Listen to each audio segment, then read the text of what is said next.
അപ്പോൾ നമ്മുടെ സ്വന്തം കായംകുളംകാരുടെ അൽനാസ് മന്തിയിലോട്ടാണ് ഇന്ന് എത്തിച്ചേർന്നേക്കുന്നത്. കാര്യം വേറെ ഒന്നുമല്ല, ഇവിടുത്തെ ഫസ്റ്റ് ആനിവേഴ്സറി സെലിബ്രേഷൻ നടക്കുകയാണ്.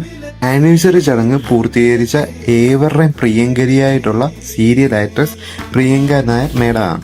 അൽനാസ് മന്തിയെ പറ്റി പിന്നെ പ്രത്യേകിച്ച് പറയേണ്ട കാര്യമില്ലല്ലോ. ചുരുങ്ങിയ കാലം കൊണ്ട് അവരെല്ലാവരുടെയും മനം കവർന്നെടുത്ത്. ഞാനിവിടുത്തെ കുറച്ച് മെയിൻ ഐറ്റംസിനെ പരിചയപ്പെടുത്താൻ: Jallikattu, beef rib, normal chicken മന്തി, മെക്സിക്കൻ അൽഫാം മന്തി. ബീഫിന്റെ കുക്കിംഗ് ടൈമും മസാലയും വെൽ ബാലൻസ്ഡ് ആയിരുന്നു. അപ്പോൾ ടേസ്റ്റിന്റെ കാര്യം പിന്നെ നിങ്ങളോട് എടുത്ത് പറയണ്ടല്ലോ, പൊളിയായിരുന്നു അച്ഛന്മാരെ. ജെല്ലിക്കട്ട് മന്തി ഇവര് തന്നെ ഉണ്ടാക്കിയ ഒരു അടിപൊളി റെസിപ്പി വെച്ചാണ് ഉണ്ടാക്കിയത്. ഇതുവരെ കിട്ടാത്ത ഒരു ടേസ്റ്റ് ആയിരുന്നു. ഇവിടെ നിങ്ങളൊരു കാര്യം ശ്രദ്ധിച്ചോന്ന് അറിയത്തില്ല, ഇവിടുത്തെ എല്ലാ പീസും നല്ല ഹെവി സൈസാണ്. പിന്നെ ഞാൻ എപ്പം വന്നാലും എന്നെ അത്ഭുതപ്പെടുത്തുന്നത് ഇവിടുത്തെ ഈ റഷാണ് കേട്ടോ. പിന്നെ ആമാരി ഐറ്റം ഒക്കെ അല്ലേ ഇവർ കൊടുക്കുന്നേ. അപ്പം മാർക്കണ്ട, ഈ സ്പോട്ടിന്റെ ലൊക്കേഷൻ വരുന്ന ONK ജംഗ്ഷനിൽ നിന്ന് 50 മീറ്റർ അകത്തോട്ട് കയറുമ്പോൾ റൈറ്റ് സൈഡിൽ